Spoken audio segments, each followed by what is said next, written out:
Yeah, here we go. It's time to talk about the Packers going into Dallas to play the Cowboys. And just like how incredible Dak's pre-snap cadence is, the Cowboys winning this division was pretty incredible. Didn't look likely late in the season, but here we are. They get to host a playoff game, and who's coming to town? Mike McCarthy's former team.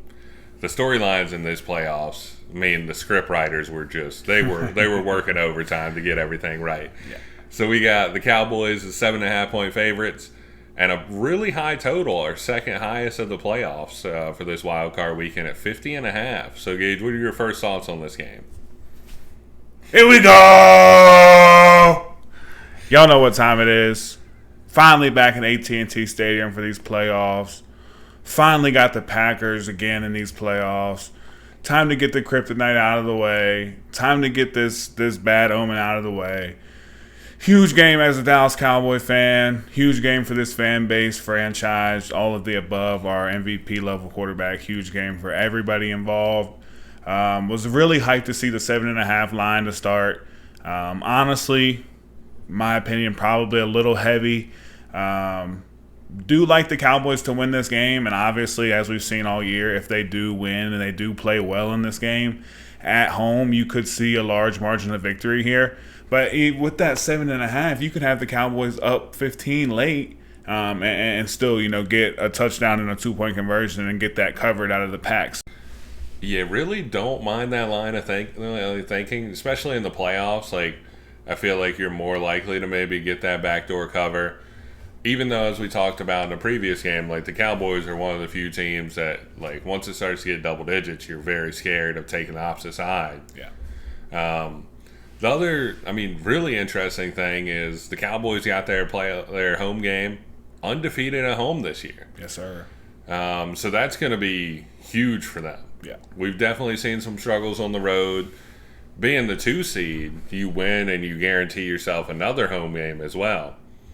What I really want to see here is if Mike McCarthy has any trick plays cooked up for this game against the former team. Because, no matter what is said in the interviews beforehand, you want to beat one of your former teams. Yeah, I was really, really honestly impressed with Mike McCarthy's interview this week, his press conference.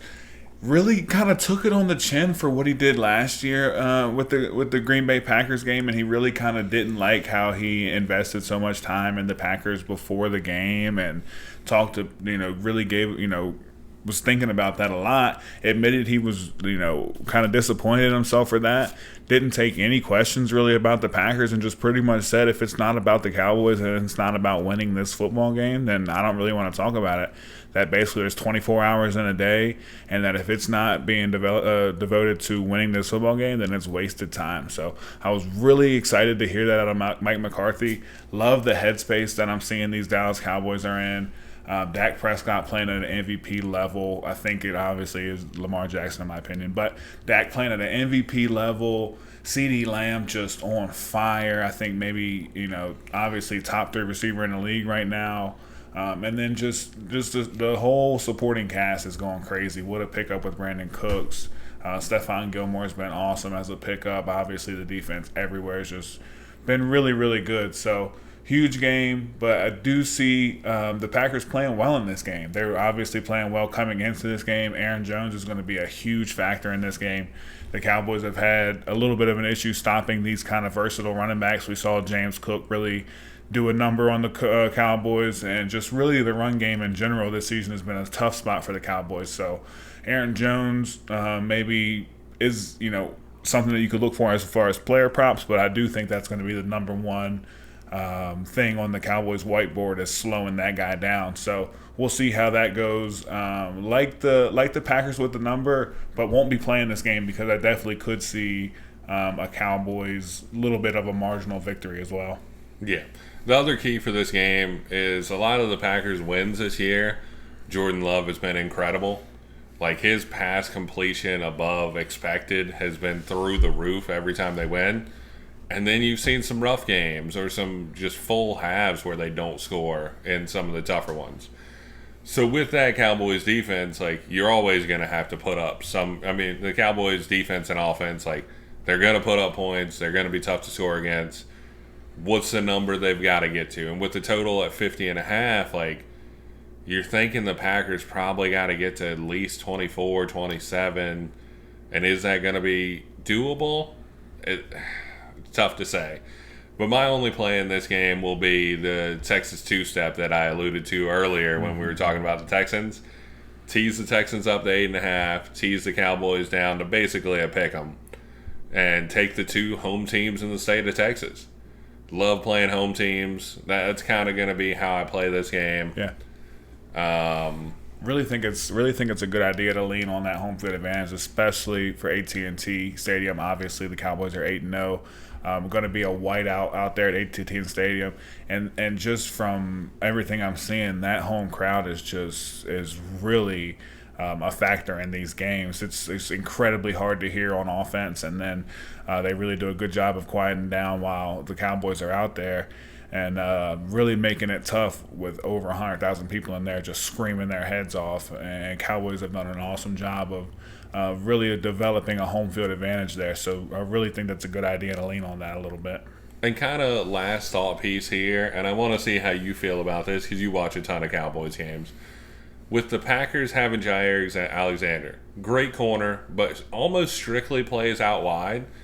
With how well the Cowboys are able to use CeeDee Lamb in the slot, how do you see the Packers trying to play Jair inside at all, or? Man, you're putting me on the spot here, and if I could answer this question, I probably would make millions because I don't know if any defensive coordinator in the league has a recipe for stopping CD right now. And I'm not saying that as a Cowboys fan. I'm not saying that in any way trying to be biased.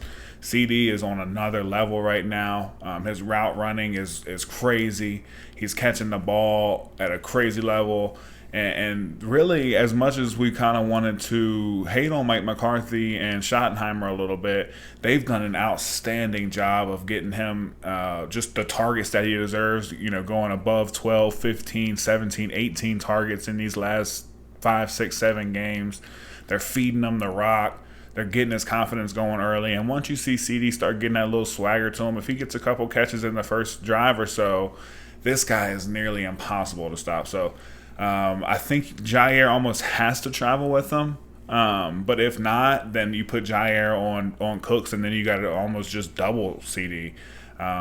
Which I think is probably the move there because Jair just plays so much outside. Yeah.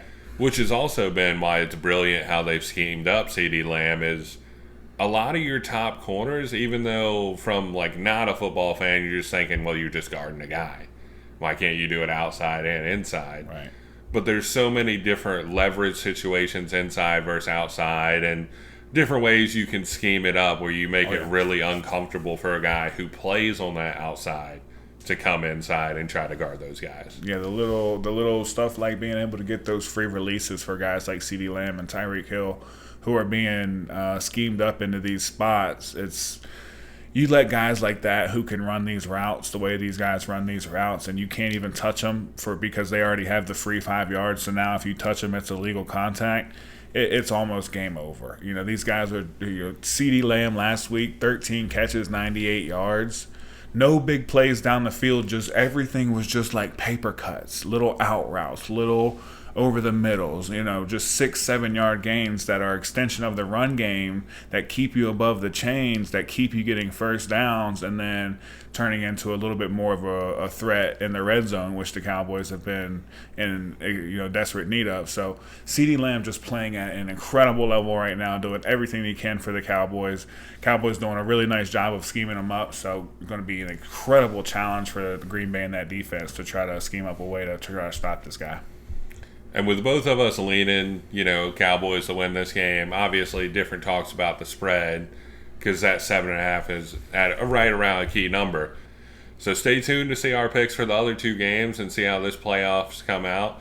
We'll also go ahead and put up a full playoff bracket as well of who we have advancing and who we have as our Super Bowl champ. Yes, sir. And as always, thanks for tuning in.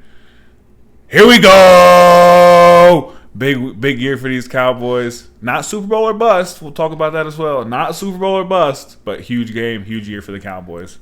And take it easy, guys.